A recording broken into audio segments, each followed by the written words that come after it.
ইয়া আল্লাহ।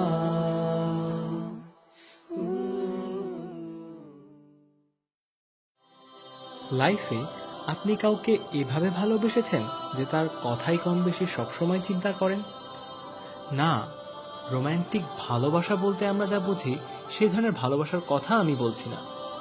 এটা এমন এক ধরনের ভালোবাসা যাতে রয়েছে প্রচণ্ড সম্মান, আকুলতা, এক ধরনের তীব্রতা যা আপনার চোখ ভিজিয়ে দেয়। আমার মনে হয় মাইকেল জ্যাকসনের ফ্যানরা ব্যাপারটা ভালো বুঝবে। যখন সে স্টেজে পারফর্ম করত, সবাই ভীষণ আবেগে কান্নায় ফেটে পড়ত।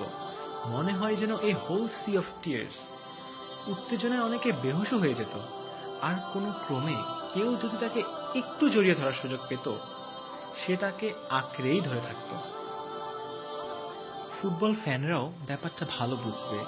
তার ফেভারিট প্লেয়ারকে একটু ছুঁয়ে দেয়া, জড়িয়ে ধরা যেন জীবনের সবচেয়ে দামি মুহূর্ত তাদের জন্য।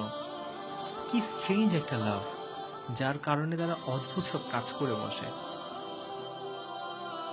তাদের জার্সি পরে, এমনকি তাদের মতো হেয়ার কাটও দেয়।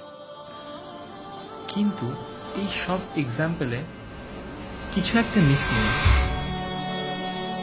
তারা যে সকল সেলিব্রিটির জন্য চোখের পানি ঝরাচ্ছে, সেই সেলিব্রিটিরা তাদের জন্য কখনো কাঁদে কি?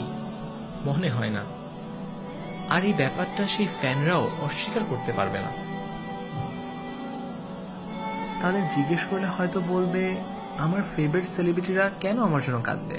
আমি এমন কে? What makes me special?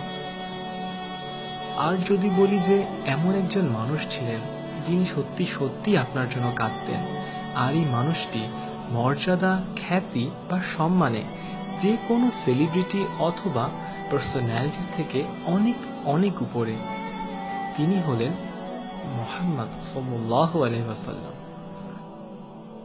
তিনি রাত জেগে নামাজ পড়তেন, তার পা ফুলে যেত নামাজ পড়তে পড়তে। আর নামাজের মাঝে কাদের জন্য দোয়া করতেন জানেন? আমাদের জন্য, যেন আমরা ভালো থাকি। আর এই কথা ভেবেই তার চোখ ভিজে আসতো যে তারপরে আরো অসংখ্য মানুষ আসবে যারা তাকে দেখেনি, তবুও তাকে বিশ্বাস করবে, তার দেখানো পথে চলবে। আর এই মানুষদেরকে তিনি নিজের ভাই বলে সম্বোধন করেছেন। প্রত্যেক নবীকেই একটি বিশেষ দোয়ার সুযোগ দেওয়া হয়েছিল, যেটা অবশ্যই কবুল হবে। আর রাসূল সাল্লাল্লাহু আলাইহি ওয়াসাল্লাম সেই দোয়াটিও রেখে দিয়েছিলেন আমাদের জন্য।